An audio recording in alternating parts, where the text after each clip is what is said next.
以前我看过一个电视剧叫《穹顶之下》，他说的是一个小镇上被突然天外飞来一个穹顶，扣在底下，与世隔绝，不能出来。但有一天我发现，我们就生活在这样的现实里。有的时候早上醒来，我会看到女儿站在阳台前面，用手拍着玻璃，用这个方式告诉我她想出去。她总有一天会问我：“妈妈，为什么你要把我关起来？外面到底是什么？它会伤害我吗？”这一年当中，我做的所有的事情，就是为了回答将来他会问我的问题：雾霾是什么？它从哪儿来？我们怎么办？雾霾是什么呢？我有时候会把灯关掉，我想看一看。我知道 PM2.5就存在这当中，它们是一些空气动力学直径小于2.5微米的颗粒，所以它们才能折射大量的可见光，留给我们一个能见度很低的世界。但是我看不见它，因为肉眼能看到的颗粒物最小的也是它的20倍。换句话说，这是一个看不见敌人的战争。只有一个办法，我能把它拽在眼前，就是这个。这是一个 PM2.5的采样仪，我可以把一个非常干净的采样膜放在里面，然后我就背着这个仪器24小时。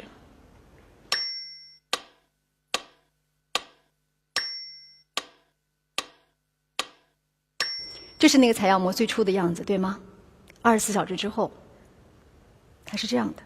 如果我不对自己跟孩子加以保护的话，所有的东西都会呼吸进去。它有多少呢？305.9亿微克每立方米。谁也听不懂这个数字，对吗？我们只能比较它。这是世界卫生组织的标准，这个是美国的，这个是欧洲，这个是中国。那么我们在当天呼吸进去的是多少呢？几乎是中国标准值的5倍。但这只是一个听上去有一点耸动的数字而已。我很想知道那个采样膜的里面到底是什么物质，我就请北大邱新华博士给我做了一个测试。他分析出来的结果是这样：当中有15种致癌物，其中世界上最强的致癌物苯并 A 比，它是国家标准值的多少倍呢？14倍。我不太相信这个数字，因为你记得吗？刚才那个片子里面，当我站在效益4、5个焦化厂中间的时候，我呼吸到的苯并比才超标9倍。现在我在一个国际大都市的中心，举目四望，我根本看不见工厂跟烟囱，我怎么可能超标14倍呢？邱博士自己也怀疑了，他说不太可能这么高吧，我再算一次。第二天他给我打了一个电话，说没错，就是14倍。大量的样本显示有很多人比你更高，超标20倍。所有这些致癌物都附着在就你刚才看到的那个黑色的采样膜的表面，这种叫做黑碳的物质上。它非常小，只有0.2微米，但是它是一个锁链的结构，所以如果它打开的话，2颗黑碳能有多大？能有整个篮球场那么大。所以它可以吸附很多的致癌物和重金属。在中国，这样的黑碳有多少呢？这是2009年 NASA 做的一个测算。那个紫的发白发亮的地方是中国，它像幽灵一样在我们的上空飘荡。所以我就去找了北大，我知道他们有一个实验室，我说我能不能当一个志愿者？你把我放在一个高浓度的一个实验舱里面，测试一下我的身体反应，这样我可以告诉大家。他犹豫了一下，对我说：“不好意思，这个实验没法做。”我说：“为什么？”他说：“因为你知道，每一个实验都需要一个伦理安全值。这个安全值要保证受试者不能受到太大的伤害。但如果我设定这个值的话，外面大气比里面实验舱的空气浓度还要高。换一句话说，就是我们每个人都生活在一个终生暴露的实验舱里。它的结果会是怎么样的？北大换了一种实验方式，他们就直接测试人们在日常生活中身体的反应，长达1年。我自己也参与和体验了这个实验，这是我得到的结果。我自己有呼吸道炎症，是易感人群，细颗粒物会影响呼吸系统，增加气道炎性反应，还会进一步影响心血管系统，超细颗粒物升高跟心脏供血能力降低有关系。这段话我念都念不通，因为我不明白是什么意思。所以在科学家的帮助下，我们把它做成了一个动画。我是 PM2.5，我的弟兄很多，多环芳烃，各粒重金属，每一个都带着利器，在攻击人类的闯关游戏里，我很少失手。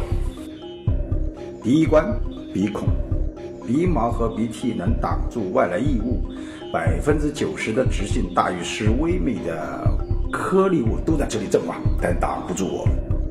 第二关，咽喉。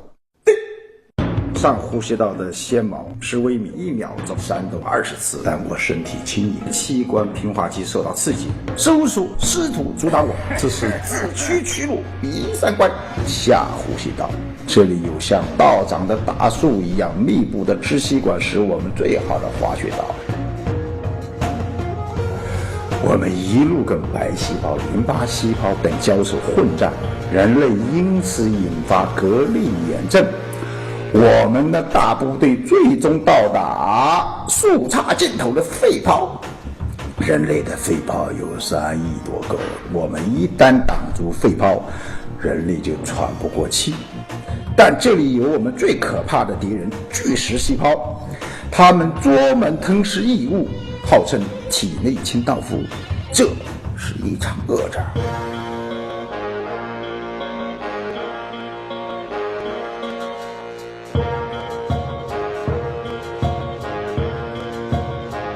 但我们人多，而且有难以分解的内核，加上重金属的毒素，巨噬细胞很难消化，容易细胞器破裂而死。人类的免疫力就是这样下降的。我们还有一组高峰战士，粒径小于0.5微米，可以穿过肺泡膜直接入血，沿途损伤血管内膜，让人血管变窄，血压升高，引发血栓。我们甚至可以通过肺循环来到人类的核心中枢，向你们的心脏发起总攻，造成心肌缺血，损伤心律混乱，引发心梗。战斗吧，人类！你们的每一刻呼吸，我都在。这个是中科院提供给我们的测算。这个复杂的图表显示的是，当 PM2.5 的值升高的时候，人群的死亡率是随之上升的。这个趋势的测算，很多科研机构都做过。我看到中国的前卫生部部长陈竺的测算结果是，在中国每年因为大气污染过早死亡的人数是50万人。在这场跟人类的战争当中，我们最脆弱和最容易受到伤害的就是我们的孩子和我们的父母。这些小孩大多才2个多月大，还没有出过门，但是已经得了肺炎，他们在接受雾化治疗。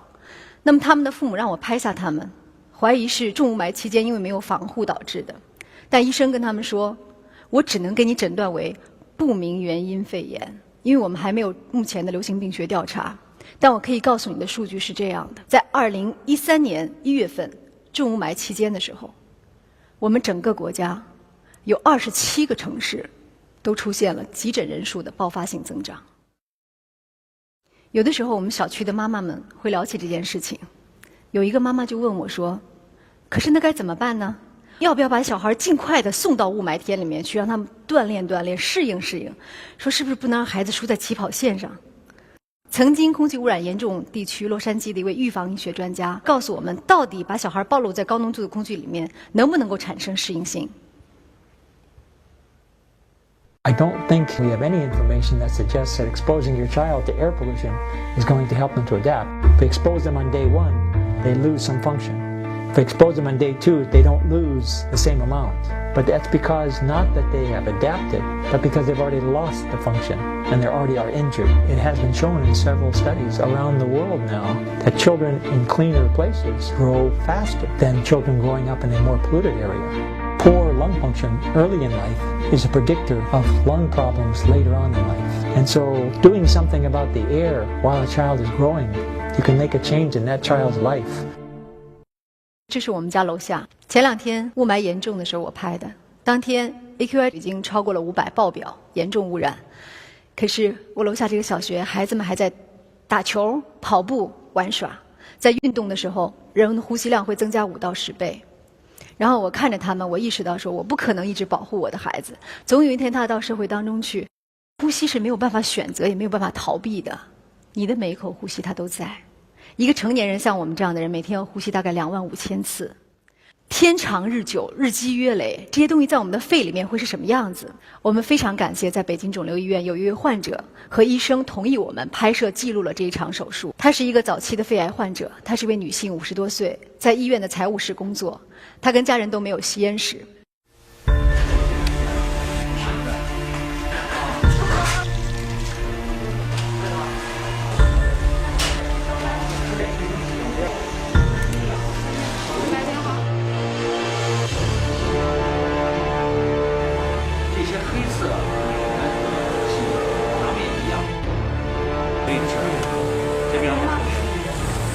但是是你们老家的，空气可能不这么好，对，不干净，所以这个东西大气味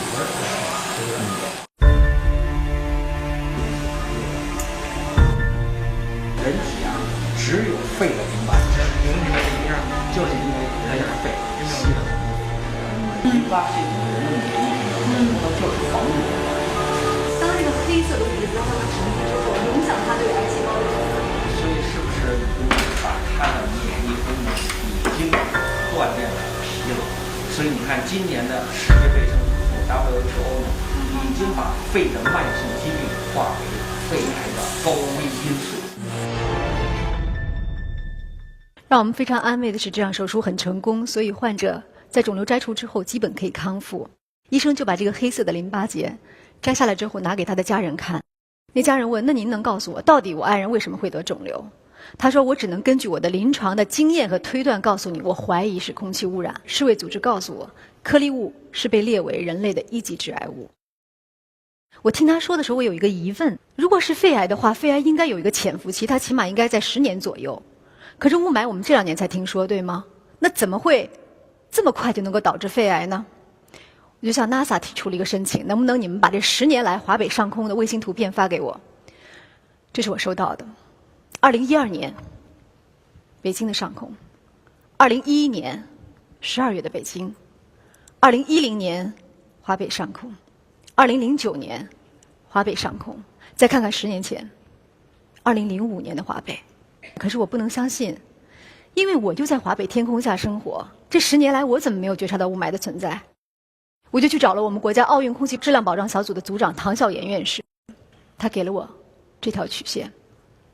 这是2004年，11年前，那时候我们还没有 PM2.5的检测，但我们有 PM10。他说根据当时的估算，那个时候在污染期的话 ，PM2.5可以达到300到400，属于今天的严重污染。我问他，我说难道我失明了吗？2004年我在北京。他说你看看这张照片吧。那是什么？我说那应该是霾吧，那我怎么不知道呢？他说你再查一下当天新闻报道的标题，首都机场因雾出现今年最严重的航班延误。那个时候我们一直认为那是雾，我们一直把它叫做雾。所以看到这张照片，作为曾经的记者，我的内心是有自责的。因为那些年里面，我一直认为自己是在报道各类的污染事件，但是我一直认为，好像我听到矿山的炮响才叫污染，我看到工厂的烟筒才叫污染。我从来没有想到过，我们生活在都市中心的人，我们每天看到的天空，那就是污染。我那个时候已经不再是记者了，我早就是当事人。但我还有一个疑问，如果是那样的话，我小的时候家家户户都在烧煤油炉子，对吗？我们每天晚上都在呛人的味儿里面睡着再醒来，我怎么没有听到那是很多人得肺癌呢？一直这个问题，到我认识了我们国家从事这个研究30多年的何新洲教授，他才给了我一本资料。这个，我国26城市大气污染与居民死亡情况调查，1976到1981。为了让大家看清楚，我把他的结论打在屏幕上。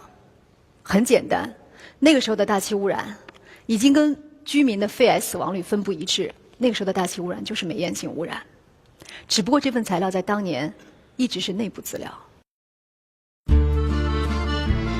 人们在当年并不是没有闻到呛人的味道，但煤炭带来的温暖和能量在当时更重要。1980年前后，北京市内有3700家工厂，对一个充满发展渴望的农业大国来说，烟筒被认为是进步的标志。在有的人的眼里，它就是2根烟筒；在有的人的眼里，它是回家的坐标。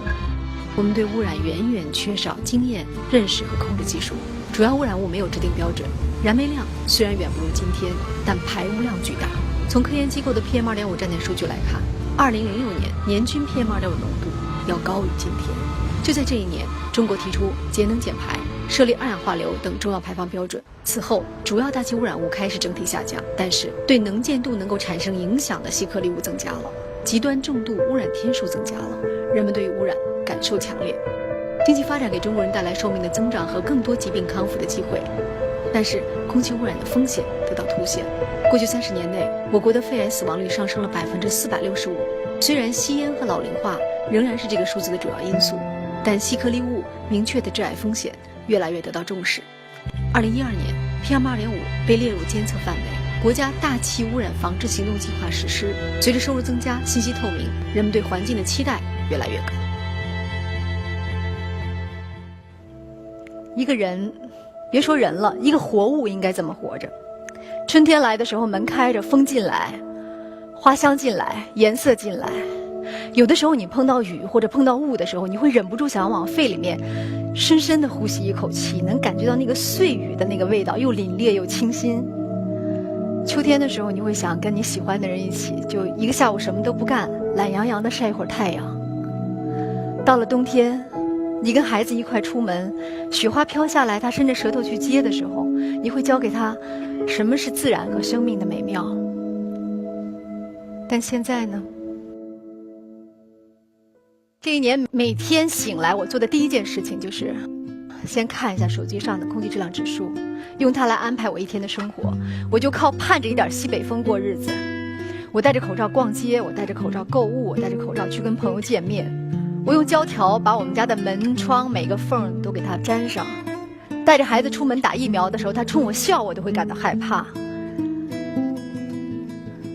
说实话，我不是多怕死，我是不想这么活。所以每次碰到有人问我说你到底要干嘛做这件事情，我只好简单的告诉他，这是我跟雾霾之间的一场私人恩怨。我要知道它从哪儿来，我要弄明白这一切是怎么回事儿。我把采样膜放在科学家的电子显微镜底下，我就看到它的样子。它不是我想象中的一颗一颗一模一样的小米，它是各种各样的东西混合在一起。这个混合会增加它的毒性，还会让它迅速变得更多更大。它们之间可以发生化学反应。中科院告诉我它的来源是什么？燃煤、燃油、生物质燃烧、工业、养殖、化肥、扬尘，绝大部分都跟人类的活动有关系。如果你对它加以归纳的话，你会发现它的大部分从哪儿来？这就是结论。中国的 PM2.5%60%来自于燃煤和燃油，也就是化石能源的燃烧。PM2.5 早在人类出现之前就已经存在，火山喷发和森林大火中就有大量的细颗粒物。从钻木取火学会能源开始，人类活动就在制造 PM2.5。煤炭的大规模使用曾经给英国和德国带来过严重的大烟雾，而石油时代到来之后，燃油给美国、日本带来过大气污染的沉重后果。此时此刻，世界上还有很多处于工业化进程中的发展中国家，像印度、伊朗、巴基斯坦、阿富汗正饱受化石能源燃烧的污染困扰，而中国作为世界上发展最快的发展中国家，体量巨大，导致两种能源的燃烧强度都很大。这种燃烧的强度有多大呢？我们可以来看看，在2014年，这个数值可以代表全球化石能源燃烧的燃烧强度。你可以看看中国有多亮，那个烧的发红、发亮、发白的地方，就是我们国家。从图标来看的话，它比欧洲高出3到4倍。我们烧了这么多化石能源，而最让我感到意外的是，煤和油的污染物之间可以发生大规模的化学反应。我们燃煤的污染没解决，汽车的污染叠加进来了。中国的现在的这个污染基本上是这两种污染的叠加，多种多样的物质大气里进行各种各样的反应。空气静稳条件，污染物还是这么多，但是不巧的是，这些污染物没扩散，它之间反应，这就是二次粒子。核污染吸附、粘连、碰撞、合并都混在一起。我们不可能改变自然条件，我们只能改变我们自己。这个自己的办法就是源头减排。全世界都要烧煤和油，对吗？我们的煤怎么了？你们知道中国烧了多少煤吗2013年的时候，我们已经是36亿吨了。但你知道全世界其他国家烧了多少煤吗？我们比全世界所有其他国家加起来烧的煤还要多。上一个达到过这样消费量的是1860年的英国，但在之后他们为此付出了沉重的代价。在南威尔士被废弃的矿坑深处，埋葬着英国工业时代的心脏。它曾经驱动过一个世界上最强大的帝国，也给这个国家带来一场可怕的黑色灾难。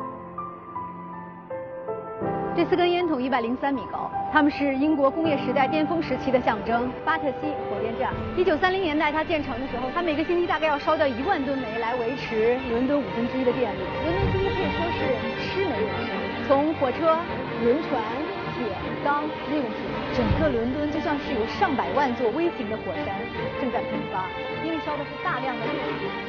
通风排放、家庭壁炉的烟尘带来的污染是工业的2倍。在漫长的岁月里面，伦敦已经被煤烟浸透了。人们戴着口罩上学，戴着口罩购物，戴着口罩遛狗，戴着口罩亲人。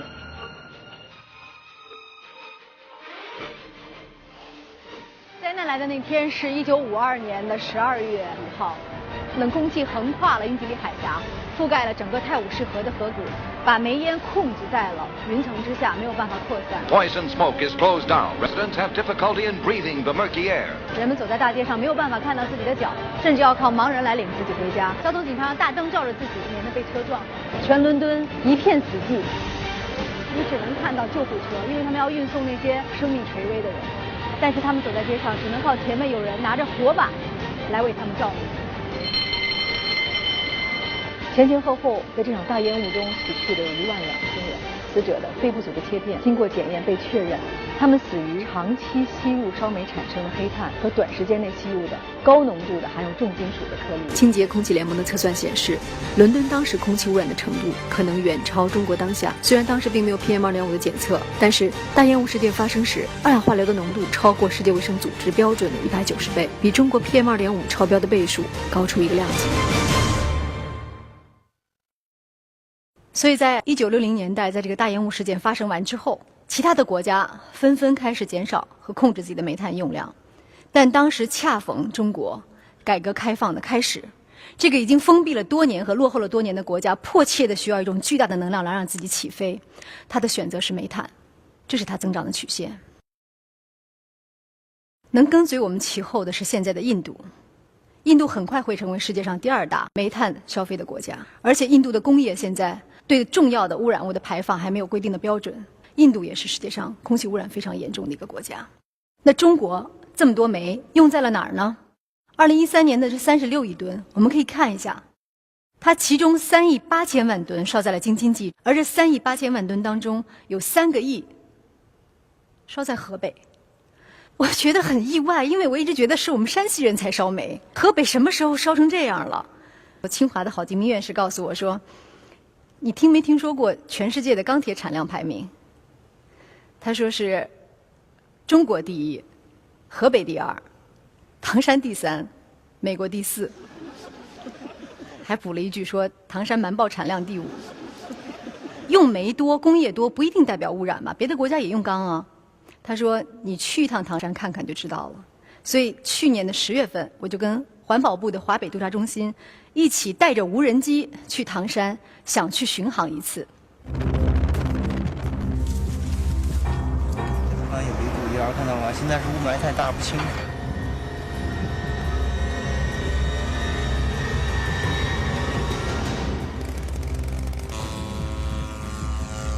但现在这个天气看不太清，好像。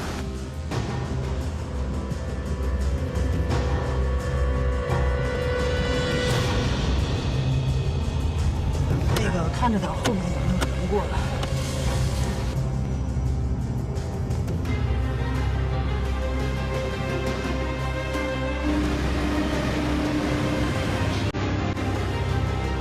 现在闻到这个特别呛的二氧化硫的味儿，应该说这个烟尘。现在我们可以看从边上露出来的烟尘非常的多，这些烟的话都通过无主排放，最后都排到这个除尘罩怎么不开啊？排着呢。开着呢，怎么这么大烟尘呢？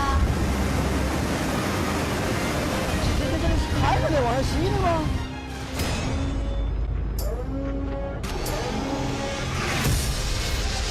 哇靠！这儿怎么你看走下去确认？这绝对是职业生涯中最惊险的一幕，太吓人了！停！掉下去完了。当时掉下去的就是环保部华北度假中心这个巡视员张大为，我们当时都吓坏了。就因为这个工厂里头夜里头它没有灯，然后也没有任何警示，这有一个差不多3米深的坑，里面都是钢筋跟水泥。大为想下去看一看到底这个地方有没有排污，结果就掉下去了。幸好没有受太大的伤，然后我们就把他连夜送到医院，又送回北京。但最让我意外的是，花了这么大的代价，这么多艰辛，我们也明明拍到这些排污的证据了，最终这个企业没有受任何处罚。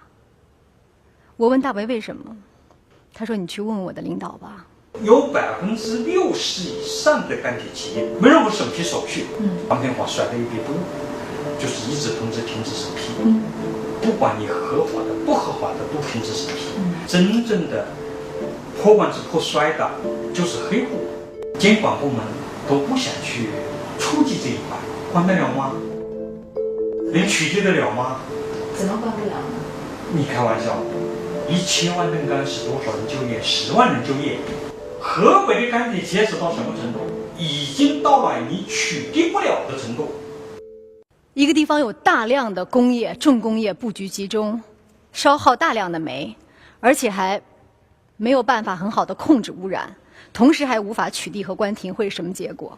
我有一个好朋友叫老郝，也是我当年新闻调查的同事。10年前是他跟我一块儿去山西拍的污染，他知道我们家是临汾的，有时候会发张照片调侃我说：“听说你们家现在是全球污染城市之首。”我也无可奈何。然后10年之后，我就把这张照片发还给了他。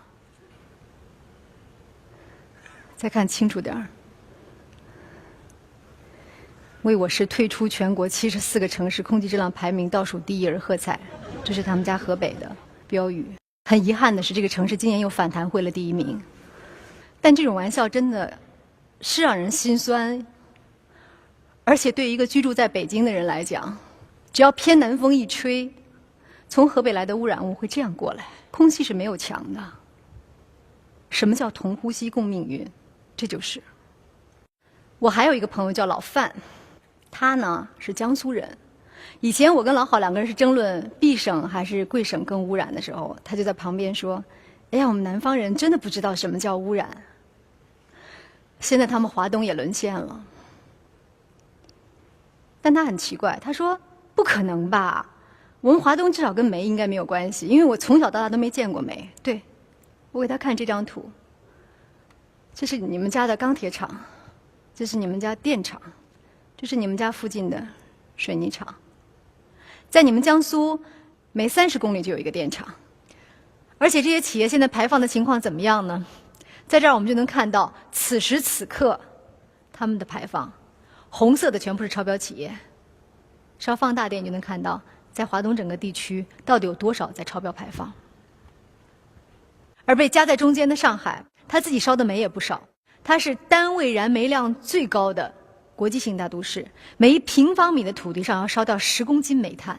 我们的煤越烧越多，会是一个什么后果？有一个我从来没想过的问题，就是好煤会烧得越来越少，对吗？那我们怎么办？那么劣质的煤炭就会越来越多。劣质到什么程度？这是我们常见的煤，这个呢？这是煤吗？我最初认为这肯定不是煤，这是木头吧，因为还看到纹路，包括上面的化石。但是洗煤协会的人告诉我，这就是煤，它叫褐煤，是全世界最年轻的煤，年轻到了它的煤化程度特别低，一烧的时候将近有1半会变成黑灰，全都飘在空中。那这样的褐煤我们用了多少呢？这是这些年来我们生产它的曲线。它造成的后果是这样：2013年10月21日，第1天供暖的哈尔滨，它的雾霾爆表 ，PM2.5 在1000以上。当天的哈尔滨人们是这样生活的。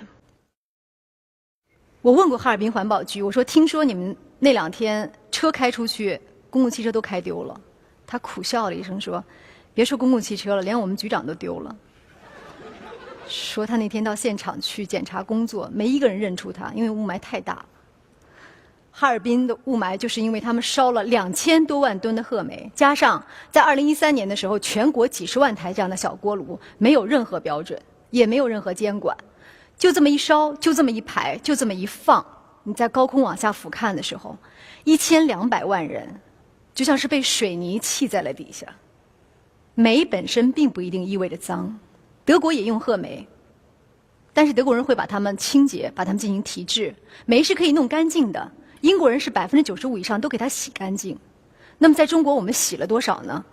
我们才洗了不到一半的煤，剩下的另外一半当中，基本上有几亿吨是没有任何用，而且又污染又浪费的，叫灰分的东西。我们就这么把它拉着，用汽车拉，用火车拉，满世界的跑，再放到煤炉子里面把它烧出来，毫无作用。造成的结果是这样，很多这样的煤是被我们普通的居民给烧掉了。即使在中国城市里面，我们现在都有1/4的人是在烧散煤，他们烧的量不算大，只有20%，但这20%排放出来的二氧化硫，跟所有的大电厂加起来一样多，就这么厉害。最要命的是，它的毒性还非常大。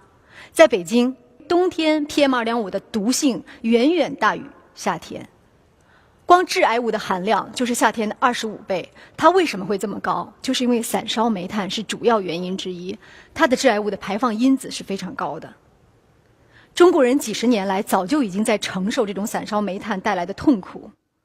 在云南的宣威有一个叫虎头镇的地方，是全世界肺癌最高发的地区之一。这是一个肺癌晚期的病人，他在咳血，但是他已经没有力气去驱赶苍蝇了。所以他就请别人在他的身上放了一张粘苍蝇的纸。这是这个老人和这些年他身边被肺癌剥夺走生命的人。而有的家庭已经空无一人。我们总是听到一种声音说，中国还是发展中国家，跟我们谈环保太奢侈了。但往往受污染最严重的就是最穷的人，他们最容易受到伤害，他们最需要发出声音，他们最需要得到帮助。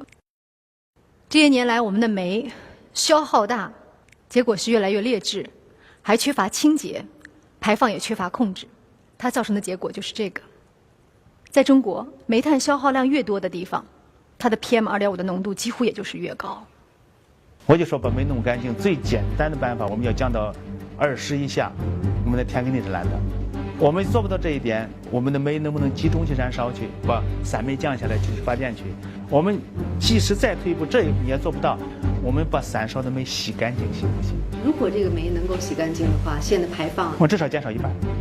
我们现在就改变的这2条，就必须把煤给降下来，或者把煤弄干净。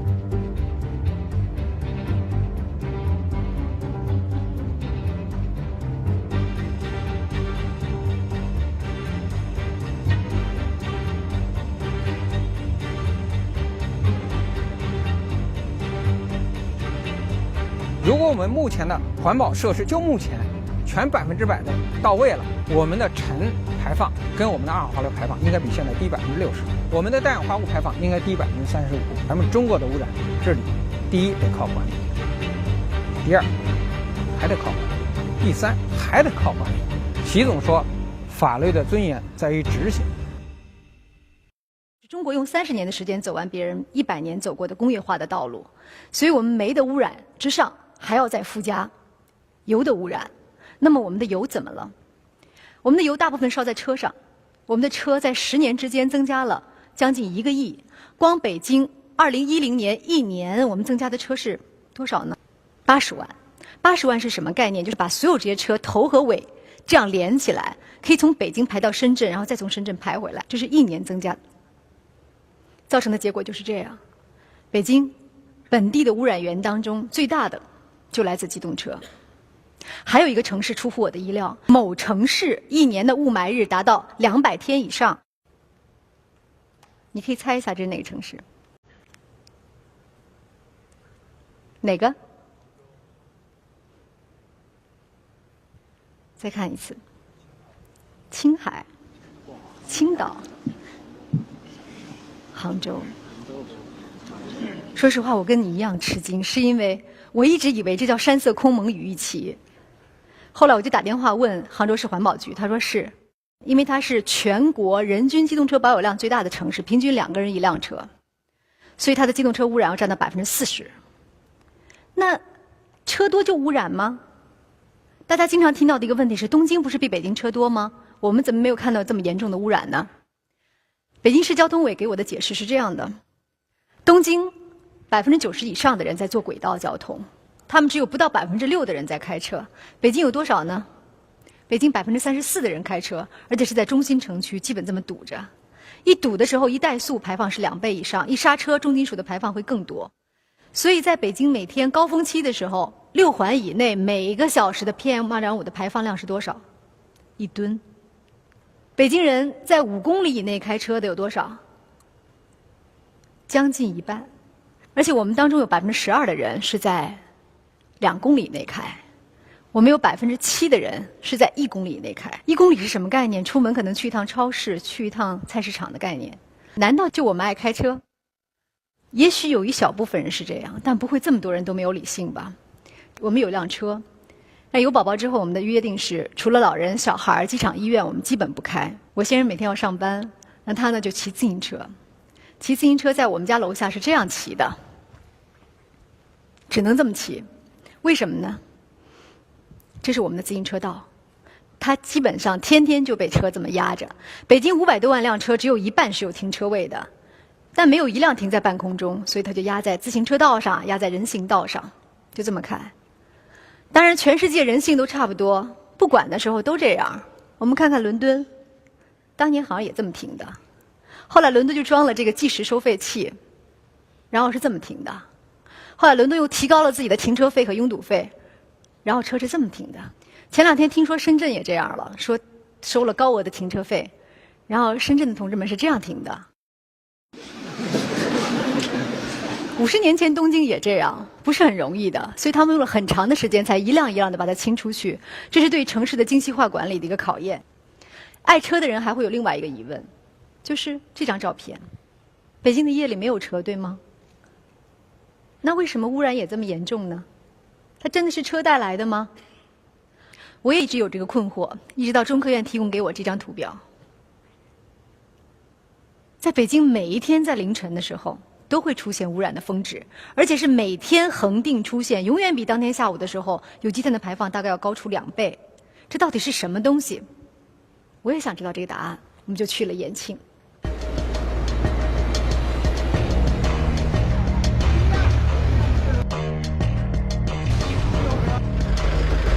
这个不满离国四的一个基本配置。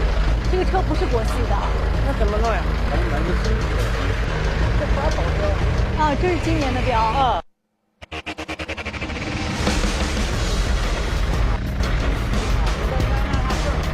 3.9是什么概念？好，我1年整的。那就是意味着没有任何排放。没有基本上没有排放，有绿标。国三。是哪核发的？河北省环保厅。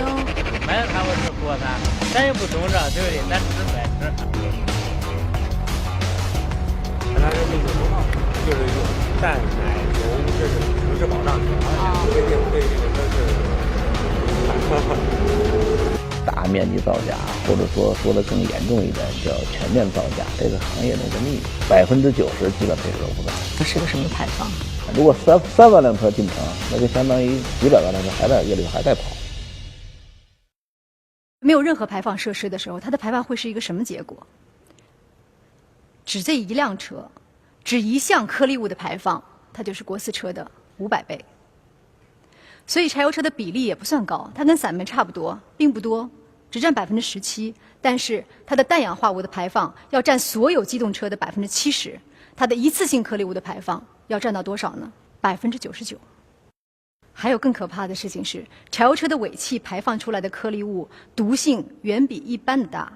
多环芳烃是致癌物，但是柴油车排放出来的是它的升级版，叫硝基多环芳烃，它的致癌性要高出1个量级。我在延庆的时候看到这些柴油车司机，他们本人就是这种柴油车尾气最大的受害者，是癌症的高危人群。而且去处罚他们显得很不合情理。他花的是真金白银自己的钱，他买的是有国家核发贴了合格证的车，有什么理由去处罚他呢？如果要问责的话，首先应该问的是造假车企的负责人吧。也是想请您说一下，为什么会出现生产的时候就没有装这个后处理装置呢？有些出口的车，它还在出口那个非洲啊，其他地方还在装，还在那个国一、国二、O1、O2、O0的都还有，也非洲的。但你这个车贴的是国4的标呀？那可能他就是他们就是出口，比如说出口卖个出口的。你的意思是贴错了？这样一种状况。您的意思是贴错了？对呀，他有可能贴他自己认为有人要啊，就买了。不知道非洲兄弟听了什么感觉？企业一定会有自己的一个辩解和理由，但是我好奇的是，10几年来，如果说这种全面造假、普遍造假都存在，而且监管部门知道的话，为什么不去处理他们呢？我们不是有法律吗？我们不是有缺陷汽车产品召回的管理条例吗？你这样的产品是可以召回的呀。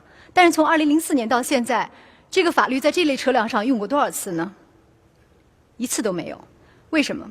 我得到的答案是这样的：就只有当它处于危及人身和财产安全的不合理的危险的时候才能召回。人家说了，这个环保设施不装跟安全有什么关系啊？又不会出人命，所以就没有召回的依据。那我们有没有处罚他让他销毁的权利呢？我们有，大气防治法已经规定了，你既可以让他停止违法行为，可以罚款，也可以让他没收销毁。那2002年这条法律到现在以来10几年过去了，他用了几次呢？一次都没有。为什么呢？我得到答案是这样的：必须由依法行使监督管理权的部门来行使。每个人都说我不知道这个部门是谁。那一共跟这个机动车管理的就这几个部门，我就挨个问了一下。我先问了一下环境保护部，环保部说听说不是我。我又问了一下工信部，工信部说绝对不是我。我又问了一下质检总局，质检总局说应该是我们3个吧。也许他们的困惑有一定的理由，就是你这个法律怎么不说清楚，到底谁管呢？那我只好问全国人大了。我又问了全国人大，他们给我答案是这样的：这条法律执法主体确实不明确。这在我们的立法当中是非常少见的情况，为什么偏偏在大气法的53条当中就会出现这样的情况呢？当时我们问过，就是你大气法为什么要这么写？为什么不直接写完？人家说了，就是因为当时定这条的时候，很多部门也反对，不能拟环保法。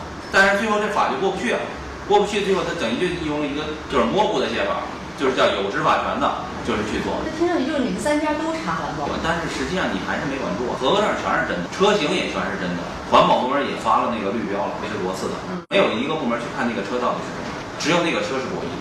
你说你有执法权，也不会有人说有问题，那你就去执法。环保部门肯定有这个惰政的这个嫌疑，这个我承认，这个肯定是这样，人也没有在追。那你们这些年来，你们执法连点牙齿都没有。我现在就张不开嘴，我怕人看见我没牙。你环保尴尬，不就尴尬在这儿吗？尴尬的不光是环保部门，车企也挺尴尬的。那个造假的老板后来就跟我说，如果环保部能够去执法，去抓那些造假的车辆的话，我保证第2天就生产真的。否则的话，我生产真的，别人生产假的，明天我就垮了。然后我就问丁燕，我说你觉得人家说的合理吗？他说合理，不执法的结果就是逼别人作假。车企还有一个说法，说我们国4的标准早就已经确定了，让大家上新车，但是国4的油迟迟不供，而且供上来的油品质也不高。我们就在延庆的时候随机抽查了这辆柴油车，这是在北京加的柴油，已经是非常好的，全国最高的水平了。但是它的柴油测出下来之后，它是欧盟和日本包括美国的25倍，这样的一个柴油品质。那我们的汽油是一个什么品质呢？这是环科院发给我的一张表，这张表我每年看到会很痛苦，因为完全看不懂。还好他们给了我一个结论，就是这代表我们国家的油品长期比发达国家低2到3个等级，只要提高1个等级的话，我们排放可以减少10%。我们看上去有好油，我们有国4以及以上的油，但这部分油只占3%的比例，这就是杭州的痛苦。杭州有钱想买好油，但是2013年之前就是没有，费了9牛2虎之力，你只能烧国3的油。即使在北京，看上去我们的硫含量跟欧洲已经接轨了，跟美国已经接轨了，但是你再看看下面这4项，咱们都看不懂的数据，但是里面深埋着一些危险。要么它们就是增加大气的氧化性，形成颗粒物，要么就是增加毒性。最后一项蒸汽压，它增加的是汽油蒸发出来到空中的强度。我原来想蒸发能蒸发多少啊？后来环科院的专家跟我说，你看看这段视频吧，这是用红外线拍摄的。加油站如果不加这个油气回收装置的话，它蒸发出来的量是这么大，每1升大概要蒸发出1.5克到大气空中来。而且我们平常开车的油箱也会自己蒸发出来。它蒸发强度大到什么程度？就是在北京，我们光蒸发出来的碳氢化合物就比汽车尾气排放出来的还要多。而这一项物质是 PM2.5 的重要原料。那为什么我们不赶紧把油品弄得干净一点呢？石化行业的回答是这样：因为国家标准不够高。这个说法看上去是合理的，你没有理由去要求企业去生产比国家标准更高的油嘛，对吧？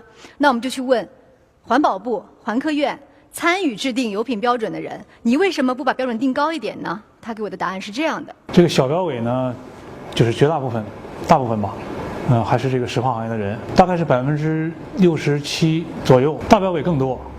大标委几乎，我记得好像是90%以上都是石化行业的人。标委会的秘书处也在石化行业那儿。那这个标委会的委员会主任也是石化行业的委员啊。我曾经还以为你们可能能有一票否决权呢。照说应该是吧？环保嘛。这个月薪这个苦笑实在是给我的印象太深了。说我唯一能体现我存在感的，就是进门的时候在签到本上写我名的时候，因为以前我连个投票权都没有。他说他们也会极力的想要推动这个油品的升级，但是石化行业往往的解释是这样的：我们国家的石油很大一部分从中东进口来，对吗？然后比如说伊朗的油很多是重流油，在德黑兰，他们自己也承受着这种油品质量不好带来的困扰，雾霾很大。但他们的问题是，他们没有升级的工艺。可是中国的企业是不缺这个技术的，双方的分歧在哪儿呢？就在钱上。国3升国4的时候，环保部说1升7分钱就够了，石化行业说那不行，得5毛钱。我说那你们双方就摊开成本算一算嘛，到底是多少钱？很简单的事情。他又苦笑了一下，说别说是我了，你去问问发改委、财政部，你看他们能知道吗？控制不了。比如说你们是独生子，你这个小孩要学坏，你做母亲的有什么他的办法？真的拳击打一顿呗，别天天打。要不人家是实打实不会调皮捣蛋的。他们在你们面前，人家更不搭理我嘛。他副批单位啊，你拿什么招啊？他搭理你啊？你价格是不今天不涨价，明天必上不涨，你涨不涨？不涨我到时候公涨，就这话。我不知道环保部和发改委说的这些话是不是真实，有没有依据，所以我需要查证。我就向我们国家的石油标准委员会主任和中国石化集团前总工程师曹祥红先生提出想见面跟他聊一聊，问几个问题的想法，然后他同意了。如果是石化行业的人占多数的话，有可能会损害掉了大众的一些公共的。组织石油产品标准的制定，不应该找一个不懂炼油企业的人。环保部门的人不懂吗？环保部门，我认为他不懂。说如果标准是拟定，然后升级的时候你又说升不了，然后到了期限你又供不了油，然后你可能会说出很多原因，但人们就不信任你。但是中石化不牵头来起草，只有能力来起草这个东西。比如像有的国家，第一，它的环保部门有懂行业的人；第二个，他在提交这个草案之前，他就会跟石油行业的人有充分的接触、了解、沟通、博弈。到最后的时候，他的健康报告、他的经济报告全部都提供给委员会，然后通过公开的一个程序让大家来做研判，而且都有彼此发言、彼此辩论的一个机会。如果是这样的一个方式，您觉得是可以考虑接受的？这可以接受。我早就想信任这个标准化委员会主任，真的，外面人说你摆个中石化，中石化人说你吃里扒外，里外不落好。能不能把自己的这个不管是投入还是升级的所有的成本能够公示？现在社会上自然的对中石化、中石油这样的企业有一种这个不信任感。您认为这种不信任？我们很多人不讲辩证，只要是有缺点就不先放大。越描越黑，还不如不说。大家会会想说，为什么我们不把标准提高一些，用它来倒逼油品升级呢？万一升级了，因为弹孔引起的社会不稳定、社会动荡。那有没有可能成品油市场干脆彻底放开，这样不就不存在断供的可能吗？弄得不好就出大事了，不是俺们好搞，谁都可以来搞经营的。他可能会想说，那为什么中石化就只有挣钱呢？大家也都可以挣钱。是大家都可以挣钱，所以我同意深化改革，逐步放开。如果是国家要决定说推动这样的改革，那就国家去研究去了，这可能会有什么样的风险？大家会觉得说，现在你中石化已经是一个世界500强之一了。刚刚公布的是去年的营业收入是2万亿，它是一个如此庞大的一个国有企业。那么为什么不能够在这个关于环境问题上，能够更多的承担起自己的社会责任呢？中石化是大，就像一个人很胖，但是虚胖。全世界的石油企业都会去尽量的维护自己的行业利益，这是一个公司的天性，这无可厚非。我们很想知道说，其他国家到底是谁在制定这个标准？这是我们目前为止查到的结论。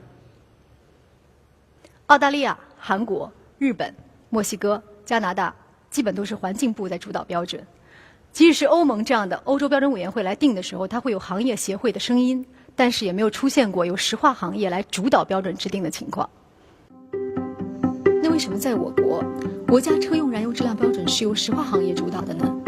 一个国家的选择有它的历史原因。上世纪60年代，我国石油处于极度紧缺状态，长安街上的公交车需要头顶一个煤气包行驶，远未到考虑燃油环保指标的时候，环保部门也未成立，所以标准的制定是由当时石油部下属的石油化工科学研究院负责。1983年，国家经过改革，石油部撤销，石科院划归为中石化下属，国家部委制定标准的职能也就此交给了企业。2005年，第一届国家石化标委会成立时，石化行业自然形成主导局面。10年来，中国同时需要解决油品质量和数量的双重增长，量级世所罕见，两大挑战并存。随着经济发展，环境保护被重视，公众对于车用燃油质量的升级期待升高，标委会内部也随之发生变化。虽然石化行业仍然保持1半以上的优势比例，但是非石化行业人数2年内已经有所增加，并增加了投票设置。任何一个国家的油品标准制定，最终都来自于它对环保和经济最佳平衡点的选择。中国石标委未来的变化也将取决于此。在中国，除了我们的油品标准低之外，我们还有另外一个在我出发之前远远没有想到的问题，就是我们有1半的油是完全失控。全球10大港口现在有7个在中国。远洋货轮带来的污染之大，在靠近海岸线400米的地方，它排放的污染相当于50万辆大卡车。所以在深圳，60%的二氧化硫是来自轮船的。也许你不在港口边上，但你生活在河流的边上。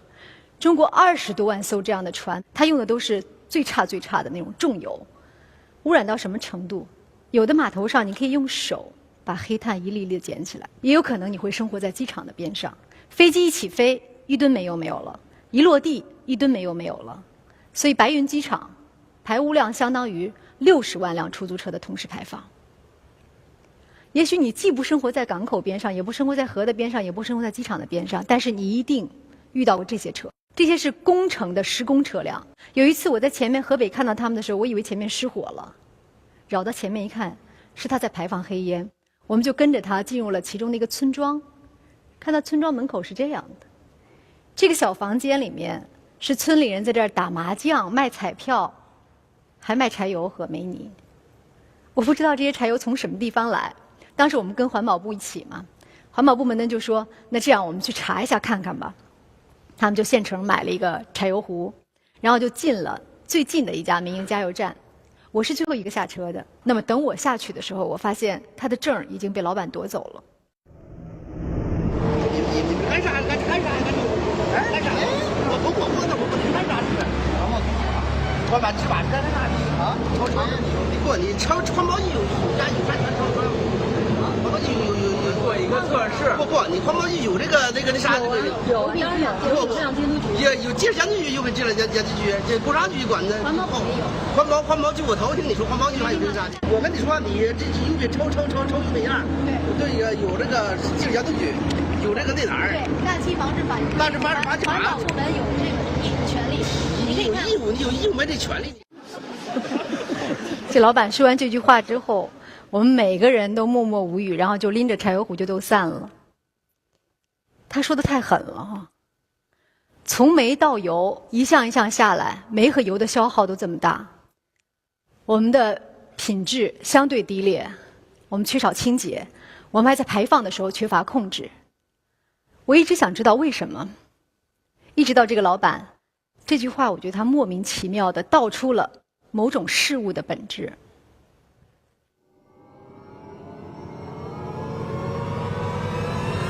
洗煤不到1半，我们没有这个约束，没有这个标准啊，没有这个国家规定啊。河北的干地结实到什么程度？已经到了你取缔不了的程度。对这个说是14年的时间了，这个处罚就没用。90%以上都是石化行业的人。环保部门，我认为他不懂。环保尴尬不就尴尬在这儿？我现在就张不开嘴，我怕人看见我没牙。环保部门有这个权利，你有义务没这权利。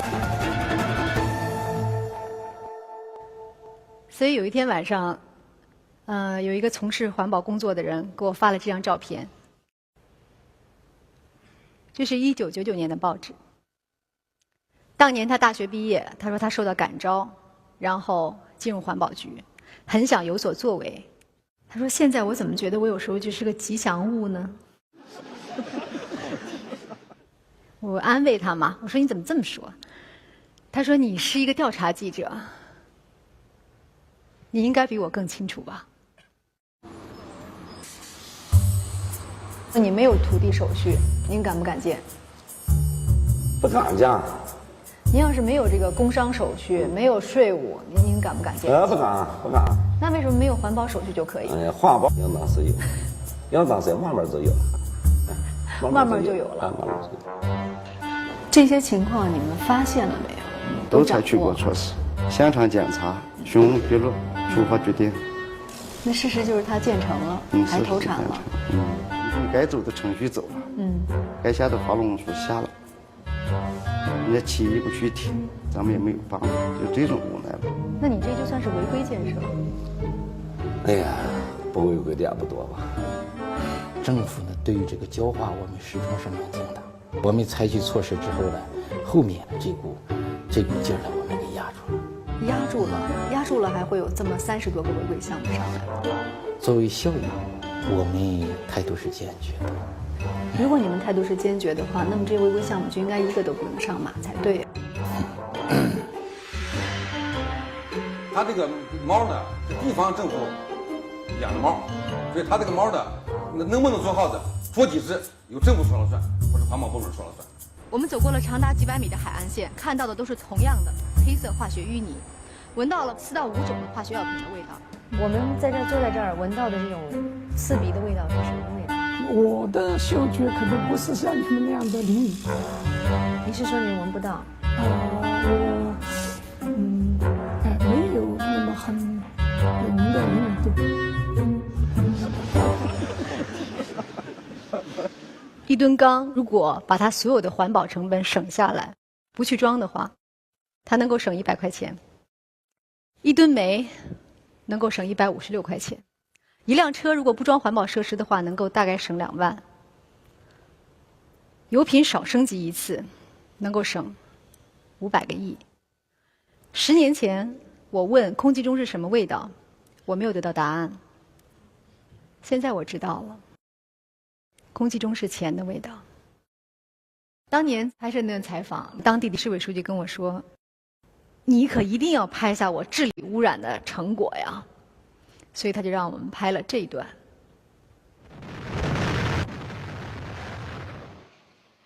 他很满意，说了一句话：“小柴啊，这可是为你们炸的。”3年之后我又去了，原地建了一个更大的。倒是装了环保设施，我问说：“我说运行过吗？”老板搓了搓手说：“哎呀，快了。”当时那个书记跟我说：“都跟我讲环保，跟我讲环保。我问你，谁敢把中国的经济掉下来？”我也想知道这个答案，所以10年之后我就去了河北的钢材市场。进去之后，空空荡荡，这些粗钢都已经生了锈，埋在荒草里头，然后有的都做了鸟窝。我就问这个经销商小伙子，我说生意怎么样啊？他说：“你看看旁边有车来拉吗？”他说：“这么多企业生产的都是一模一样的最低端的东西，而且只靠量竞争，只靠价格竞争，到最后我现在还不如去卖白菜呢。我们生产1吨钢要消耗多少能源呢？600公斤煤炭，3到6吨水，我们要排放多少呢？这么多二氧化硫，还有这么多烟尘。那生产这么1吨钢，它现在利润有多少？你可以猜一下，多少？1000，连一只茶叶蛋都买不着。1吨钢，2014年，不到2块钱。那我们烧1吨煤呢？我们大概得排放多少污染物？这么多二氧化硫，这么多二氧化氮，这么多一氧化碳，还有这么多粉尘。你也可以猜一下，1吨煤现在利润多少？2个茶叶蛋。你还真是高估了。它的结果就是连一杯饮料都买不着。我们36个重工业当中，现在22个严重过剩。所以中石化的曹强红先生有一句说的是挺准确的，就像一个人胖，但是虚胖。可是这些企业现在还在接受着大量的补助。可以看一看，这是2011年到2013年政府给予这些钢铁的上市公司给他们的补助。其中有一家企业为了避免让它退市，就隔1年给它补一次。补多少呢？个10、百、千、万、10万、百万、千万、亿、20亿。隔1年20亿。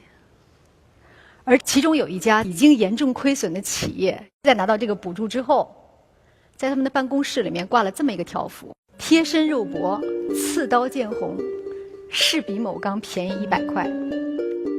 所以央行的副行长刘士余把这些企业叫做僵尸企业，他们在消耗着大量的金融资源，他们将给我们的实体经济带来不可估量的风险。而这些企业到目前为止还在扩张。前2天我收到一个小女孩的信，她跟我说，他们家边上的焦化厂到现在还在扩建，要把他们家的房子拆掉。他爸不同意，然后他爸就被打伤了。他希望我能帮帮他。这个女孩就是10年前那个看不到星星和白云的王慧琴。我问她：“你现在身体怎么样？”她说：“阿姨，我现在顾不上身体，我现在只想让我们全家能够有一个住的地方。”还好前2天我给她打电话，她说那个焦化厂的老板刚刚被纪委带走。但是这些已经被认为是严重过剩的行业，还有将近1半的省份在“12五”规划当中仍然把它们列为支柱产业。理由也很简单，如果你城镇化还要发展，只要提升1%，这些东西都能消化得了。只要你盖房子就需要钢铁，只要你修路就需要跑车，不是吗？清华的江毅院士告诉我，中国的城市也已经到了严重过剩的程度，甚至比工业有过之而无不及。我不太相信，因为我觉得30年来，像我们这样普通家庭的变化和对生活的改善，都是依靠城市化的建设来进行的。在我小的时候，我跟我妹妹出生在这么一个大宅子里，它有300多年的历史，住了10几户人。后来这个条件改善了，到了我妈的工作单位，我们分的房子，这个房子有12平米，住我们5口人。晚上睡觉的时候呢，我们就把这个床板再加一块木板，用椅子垫着，就变成双人床。这是我卧室的窗户，还挺洋气的哈。实际上这个卧室很小，它没有窗，所以我只好在上面挂了一幅画，代表一个小小文艺女青年的幻想。这个是我要去上大学的时候那个县城的样子，每天我就走这条路去上学。他那时候还是这样的一个面目。那我们家这么多年的变化，证明千万个普通人的家庭是需要建设的。他问我：“你是不是好几年没回山西了？”我说：“对。”他说：“你去看看吧。”在今年我就带着孩子回一趟山西，沿途用手机拍下这段视频。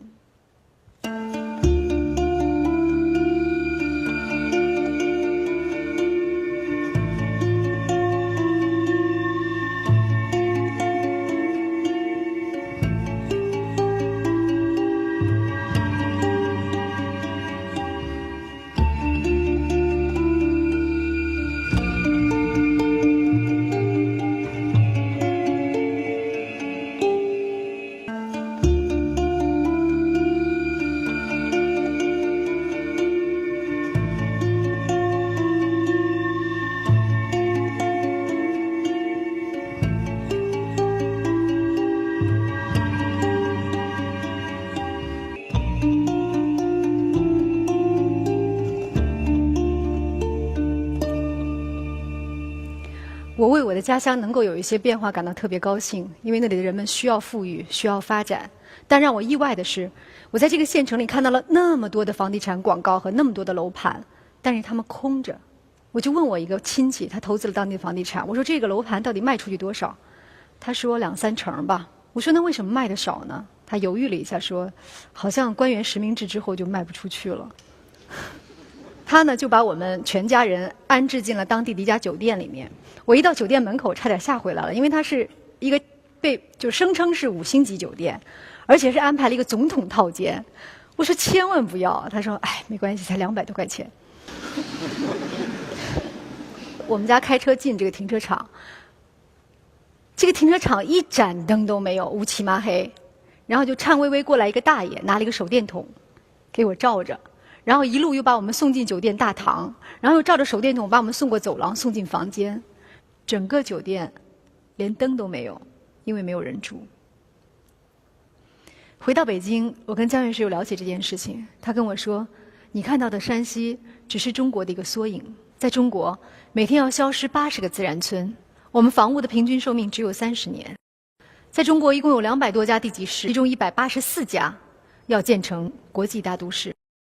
现在中国有13亿人，但是如果我们把目前城市规划当中这些人口都加起来的话，它是34个亿。1998年，我拿这个小箱子来到北京的时候，在这儿上学，找到工作，在这个城市找到我自己的价值跟归属。如果没有中国的城市化的话，我现在应该是在山西我父母帮我找的一个单位里面，戴着蓝袖套，打着算盘度过余生。城市给了我们个人的自由，也给了这个国家30年来的繁荣，未来还会有3、4亿人要进城，这一个必然到来，不可避免。他们会给这个国家带来不可思议的文明和财富。但是，假如用投资拉动工业和拉动城市发展的模式不改变的话，结果会是什么？国务院发展研究中心做的测算是，15年之后，我们的耗煤量会达到60亿吨，我们的用车辆会达到4亿辆。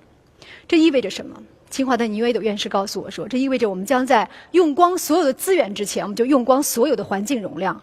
这意味着在中国，雾霾还只是刚刚开始，堵车只是刚刚开始。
这个是 APEC 期间，我先生有一天早上带我去小的时候他常去的地方。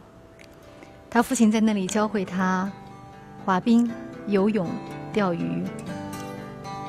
冬天的时候，他说他最喜欢看着冰纹一轮轮向远去，一直到故宫的角楼。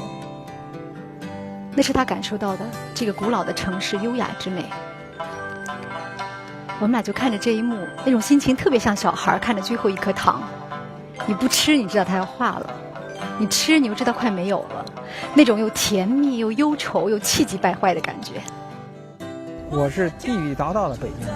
我小的时候蓝天白云，运河齐腰深的水能看见底下能抓鱼。我也小时候在这长大的，我也知道那小时候什么样，能站在那个长街上看着西山。大气干净不是做不到，是完全做得到事，就看你下多大决心。我希望并相信，通过不懈的努力，IPAC蓝的能够保持下去。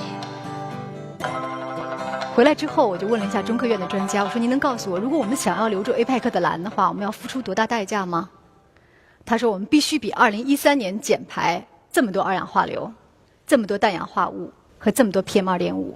简单的说，我们要减掉1半以上的污染物，才可能得到蓝天。”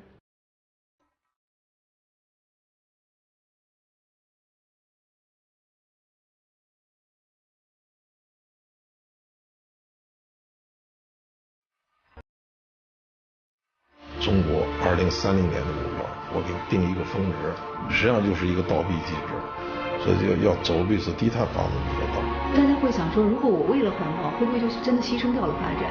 这是你应该还的账，你过去做错了，你现在应该还。现在现实问题还要就业，还要提高生，那怎么办呢？转型嘛。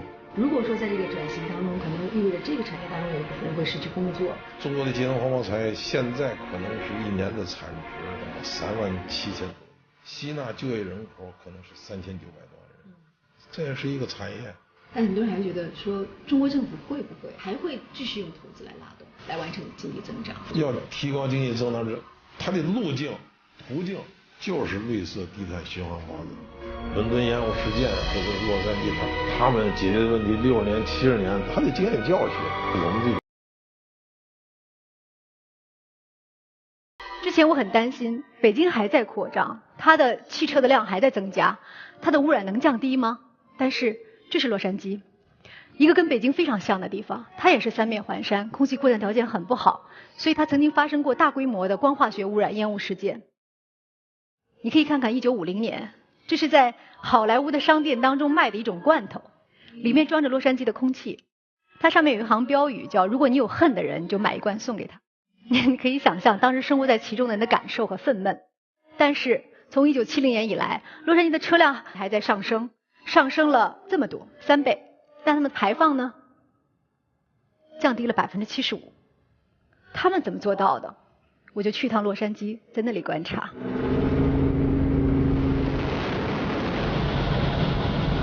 我们现在是在洛杉矶圣莫妮卡的上空，再往前可以看到被浓烟雾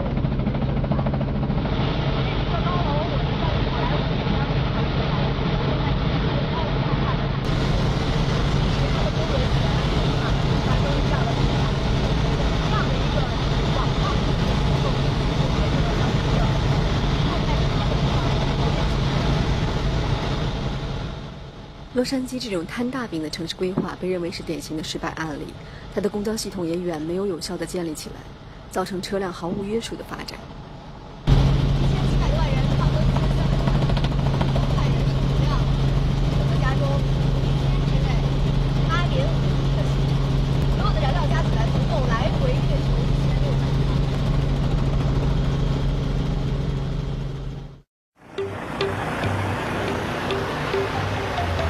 那边是啤酒厂，那边有个大仓库，像这个车就是刚刚从长滩那个大港口运货过来的。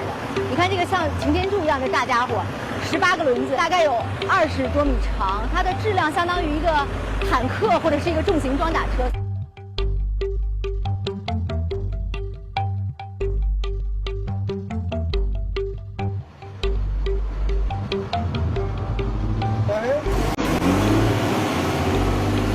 根据加州空气资源部的估计，南加州空气中71%的致癌物质都由柴油车产生，所以所有的柴油车都被要求安装 DPF。这种颗粒过滤器相当于给车戴上口罩，可以过滤掉99%的颗粒物。For 3 seconds, 1, 2, 3. 这位司机是墨西哥人，开的是05年的旧车，按要求要加装 DPF， 但他没有加。虽然车的尾气是达标的，但还是要罚$1000。Why didn't you install the DPF? No much money. Waiting to the last minute. 他一个月的收入其实加起来七七八八扣完了，也就是4000美金吧。那么现在1000美金，其实这个单子还是挺大的。Sir, how many kids do you have? 6. 如果下次不装会怎么样？罚单继续开，你再置之不理，我们就到那个车辆管理局，不让你更新牌照。你不能更新牌照，你就不能开车赚钱了。为了治理污染，加州不得不制定最严格的新车机动车标准。环保部门有权利抽查任何新车，可以从用户手中直接抽查12万英里之内的在用车。一旦发现厂家违规，要从出厂当天开始，每一天罚2万美金。环保部门有权利要求车企召回全部问题车辆。45% of the citizens want to comply to be good corporate citizens, and 45% say, well, I don't really want to, but I'm going to.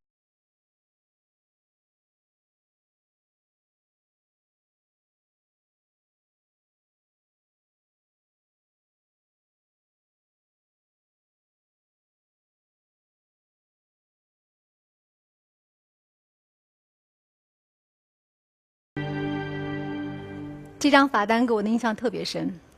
回来之后，我仔细看的时候，我才发现被处罚的是从中国运来的车，同样是因为环保造假。但是这次他们被逮住之后，罚了差不多4个亿人民币，其中2个负责人还进了班房。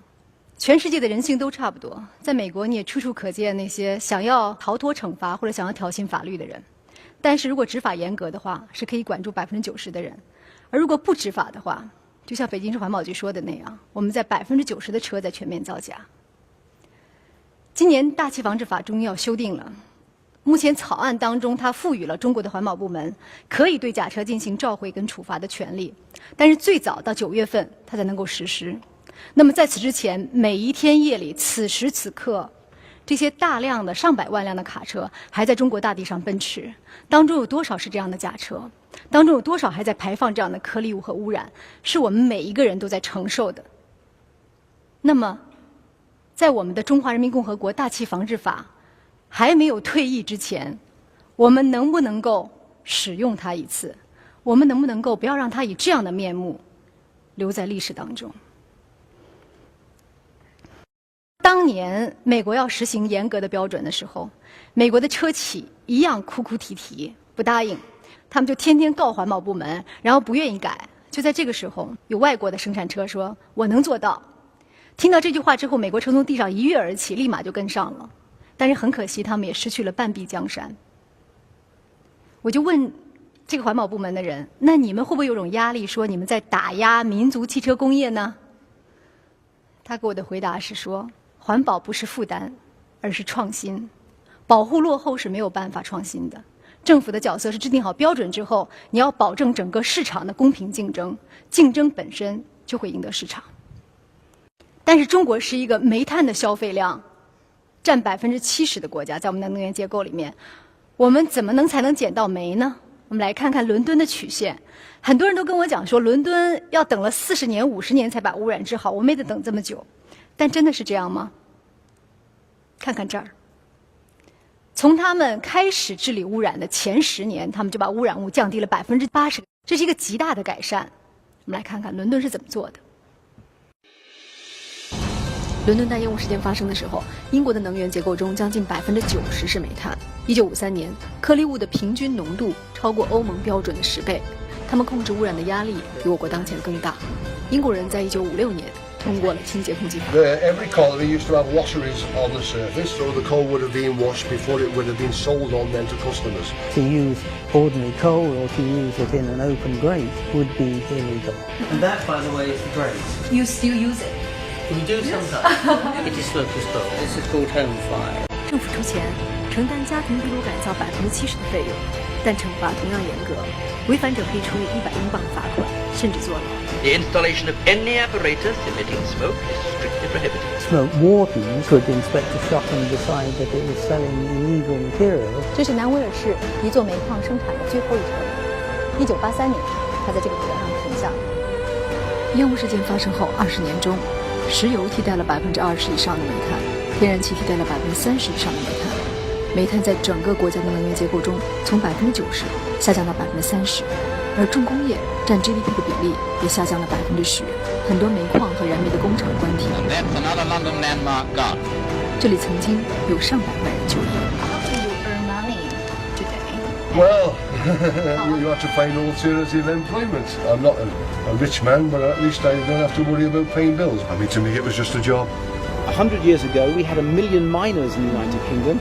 We've just got tens of thousands now, but we've got more people in jobs than ever before in our history. If the industry is on its way out, there's another industry coming up. 1960到1970，在英国治污的前10年，经济不但没有倒退 ，GDP 反而增加了1倍。之后10年中，英国进入油气时代，他们的经济总量翻了4倍。英国是用更清洁的能源，石油和天然气，尤其是天然气来替代了煤炭，他们才取得了蓝天和白云。很有趣的是，这次我们在伦敦想要找到那些关于伦敦当年煤炭污染的资料的时候，做的最全、最充分、最权威的是这样一份资料，它是来自于天然气公司的制作。然后它的名字也很简单，叫“罪恶的烟囱”。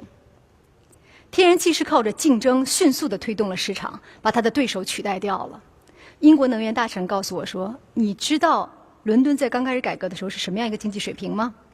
他说那时候人均 GDP 跟中国是一样的。政府最重要的是不要去补贴那些已经要被时代淘汰掉的落后和污染还有亏损的产业，你要给新兴的产业给他们公平竞争的机会，他们会带给你惊喜。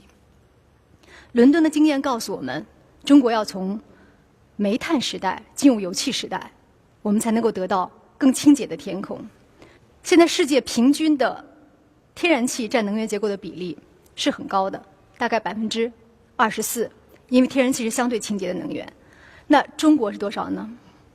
我们只有5%。为什么我们这么低？从小到大我听到的标准答案是这样的：因为我们是一个煤多、贫油、少气的国家。这是真的吗？这是真的，但这完整吗？我就写信给国土部矿产资源储备中心的主任，他给我回复了几个数字。我们的天然气探明多少呢？22%。这意味着我们还有大量的天然气埋葬在中国大地之下黑暗不知名的深处。那我们的石油探明率是多少呢？38%。在每年探明的这些储量当中，比如说天然气探明9000亿立方米，但我们开采了多少呢？1000亿立方米。有大量的资源，我们知道它在哪儿，但却没有去开采。为什么会这样？张大伟主任又给我回了一封信，也很简单，也是几个数字。他说拿世界上最大的天然气生产国美国来说，他们有6300家天然气石油公司，我们有几家呢？3家，其中70%集中在1家手里，中石油。美国有160家天然气管道公司，我们有几家呢？3家，其中70%集中在1家手里，中石油。这是他给我的答案。如果我们开放这个市场的话，我们的天然气的产量可以翻一番，我们的探明储量可以翻一番。为什么你迟迟的没有进入油气时代？我们为什么就不能多搞点天然气？石化是一个没有开放的中间的每一个环节基本都是一个垄断环节。垄断是不可能有创新的。外界的人士这就属于滴水不进。就是一个独生子，这个玩具都是他的，他可以玩得很腻，他可以乱扔。人家说什么你就听了。油品经营还与安全有关系，弄得不好就出大事。看你怎么理解这个能源安全。Well, energy security is really important, but the new technologies that we can work on together are answering that problem. 只要有竞争了，他就会千方百计去创新，去改变自己。You may be interested to know that the company that controls the electricity distribution around this city, London, is Chinese-owned. 我们要把能源价格降下来，你才会有竞争力。I think by being open, you share ideas, you innovate, you get the best from the world. 中国的雾霾需要治理的话，最关键的是什么？能源的体制改革。做这次演讲，我才第一次接触到中国的能源问题。我有一个很粗浅的感受：中国的改革开放不是像我原来想的那样，像一个小鸟破壳的过程，一出来是一个完整的、活泼泼的生命。它更像一个质料蜕壳的过程，一点一点一点从原有的壳里面退出来。而能源就是留在这个壳当中的最后一个部分。它一直被认为是事关这个国家的安全和经济的安全，所以它一直不被当作是商品，它也一直很难受到真正的市场经济规律的支配。但这个壳本身也在付出代价。这是能源系统这2年的腐败图。它是一个腐败高发的区域。能源局前副局长刘铁男在接受庭审的时候说过一句话：要想遏制高发的腐败，就要把本来应该属于市场的权利还给市场。所以2014年6月份的时候，我们中国的能源国家安全战略已经明确，能源是一种商品，我们要建构有效的市场结构和市场体系，而且要改变政府对于能源的监管方式。但是在等待一个国家建立和完善一个庞大的体系之前，我们究竟能够做什么？世界上再强大的政府也没有办法独立治理好污染，它要依靠的就是每一个像你我这样的普通人，我们的选择，我们的意志。2003年报道非典的时候，我得到的最宝贵的经验是，只有信息公开才是一切公众参与的基础。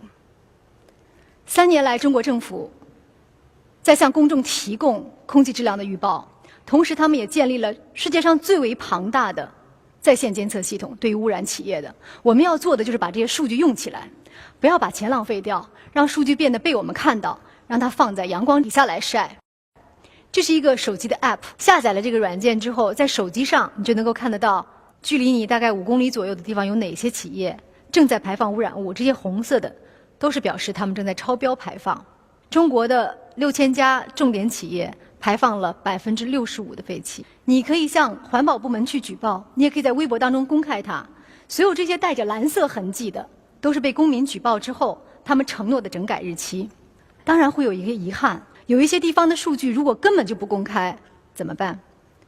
所以去年1年我参加了一个地方首部环境公众参与立法的研讨会，在这个研讨会上我听到了很多的争议，但是大家争议的焦点就是要不要把重点企业的信息强迫他们进行公开。到最后他的结论是，河北省出了第一个公众参与的条例，当中规定重点污染企业必须公布自己的信息，如果你不公布的话，公民可以提起诉讼，要求你每天处罚，而且最高可以每天罚你10万。但是谁来做这些事情呢？中国有1%的环境争议事件进入了司法程序，为什么会这么少？你可以猜猜看，今年之前有多少家中国的公益组织是具备司法诉讼主体资格的？一家都没有。就是因为当时我们的民事诉讼法规定，只有有关组织才可以提起诉讼。至于谁是这个有关组织，没人知道。但是1月1号开始，新环保法已经规定了，只要你从事环境公益活动5年以上，没有违法记录，你就可以承担这个诉讼主体的资格。现在700多家环保组织，他们已经有人在试，提出的标语是新环保法给力不给力，小伙伴们正在试。像我们这样的普通人，如果你没有时间去参加一家环保组织，那么你还可以做什么？我们跟自然之友合作做了一个小的动画。如果你在5公里范围内出行，试试乘坐公交、骑自行车或拼车。如果开车，发动机空转不要超过30秒。在路上看到冒黑烟的柴油车，适时拨打12369电话举报。柴油车的黑尾巴含有大量 PM2.5， 危害公众健康。如果看到有餐馆直排油烟，适时要求他们安装过滤装置，或在美食网站打差评。看到工地土堆裸露、尘土飞扬，怀疑加油站有油气泄漏，适时拨打12369。如果你家在烧煤，在能够负担的情况下，尽量不烧劣质煤炭，让妈妈适时清洁炉灶，保护家人的健康。你还可以试试随手拍定位工业污染源，监督举报违法行为，在微博中当地环保部门，试试关注污染企业名单，拒绝购买他们的产品。大气政策法规的制定和修改时，试试参与公众意见征集，表达你的声音。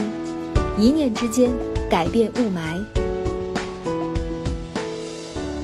之前我路过家门口裸露的工地的时候，我经常就是捂着鼻子就过去了。但现在我知道说，在北京 PM2.5 当中至少15%左右是来自于扬尘的时候，我决定试一试。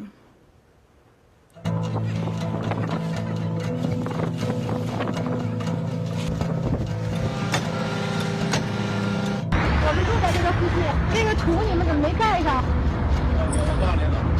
你领导在哪儿啊？那边找。你们这路边那么一大堆纸没盖，咱们当初一口全是是，这个是我们的。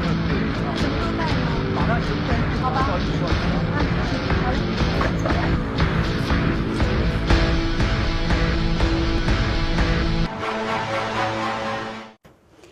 前后这个过程不超过5分钟。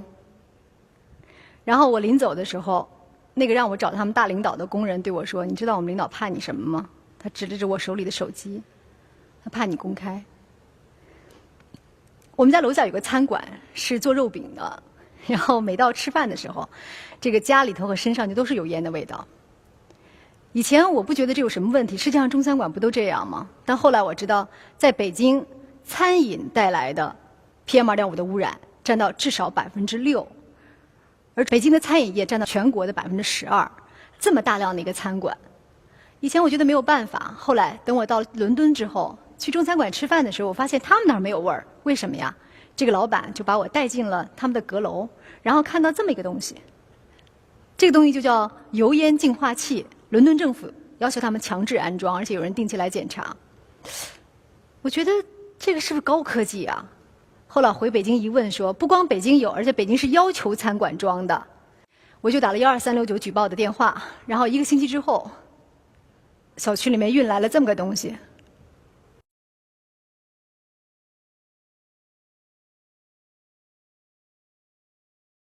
前后不超过半个小时。我拍的时候，这个餐馆老板就过来了，说：“哎呀，谢谢您这个居民的监督哈，欢迎您以后多吃我们肉饼。”这一年我们的工作餐吃的全是肉饼。有的时候我路过楼下加油站的时候，我们楼下就是加油站，我会闻到很强的那个汽油呛人的味道。但我以为全世界加油站都是这样，一直到我去美国，我在他们的油枪上看到了这个东西，一种叫油气回收装置的东西。我以为这是什么高科技，但回到北京我才发现，我们早就有了，08年之后都要求装，只不过有的人根本就不维修，才让它排放出来很多气体。然后我也给12369打了一个电话。迎着阳光去看，有大量的出来，就肯定是有问题的。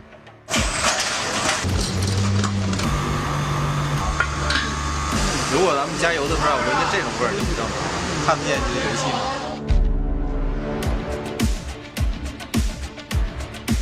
这里不应该有油。对。哦，这是的，那说明出的油多。对，进的气就少了。进的气少，那个油气就有一部分跑到大气里边去了。停用，然后马上维修。要求加油站每年必须要对它的油气回收装置进行一次强制检验。可以打12369，我们出个电话。但你们一定会去吗？一定会去，100%会去。他承诺100%会来。真的会来吗？我不知道，但我们把这句话放在这里，视为一个检验。我们可以记住这几个数字：12369。如果你不打，它就永远只是一个数字。我说过，我这一年过得很不痛快，老觉得是在过一种很临时的生活。真的，雾霾天一来，我就不知道我明天在哪儿或者未来在哪儿。但是呢，就在那个餐馆老板把那个油烟装好的那一会儿啊，我突然觉得我好像脚落实地。这种感觉很难说清楚。你明明知道说它对于改善大气污染的作用是非常微乎其微的，但就是因为一个人知道了自己做的一点点事情可以让事情本身变得更好，他心里面就能够踏实了。所以回头来看人类与污染的之间的战争，历史就是这样创造的，就是千千万万个普通人，有一天他们会说不，我不满意，我不想等待，我也不再推诿，我要站出来做一点什么。我要做的事情就在此时，就在此刻，就在此地，就是此生。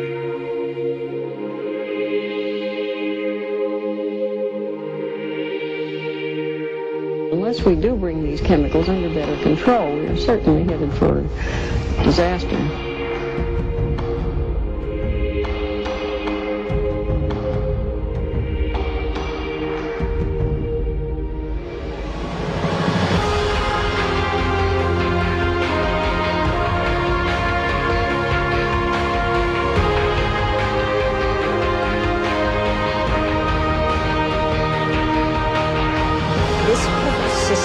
that he calls home.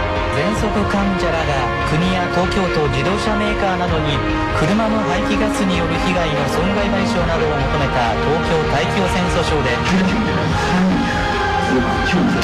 大家连接在一起，去共同做出我们这一代人的一个绿色的选择。If you don't know how to fix it, please stop breaking it. You've grown up saying you love us. Please make your actions.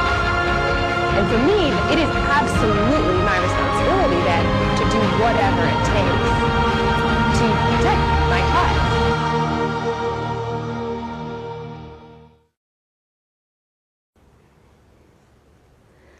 在雾霾严重的时候，我们至少有一件事情可以做，就是保护好你自己和你爱的人。当我在纸上画上这只小熊的时候，我会回忆起所有当我女儿生病，我担心会失去她的恐惧，和我想要保护她的所有愿望。我希望全天下的妈妈都不必有此感受。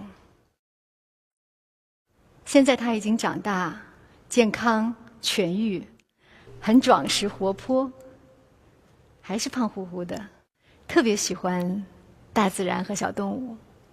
但很多时候我没法带她出门，她呢就在自己的小花盆里面养了一只蜗牛，每天早上她醒来的时候就跑到花盆那儿冲着蜗牛吹口气，她觉得这样能帮着小蜗牛长大。她是那么的喜欢这个世界。成千上万的孩子正在孕育，正在出生。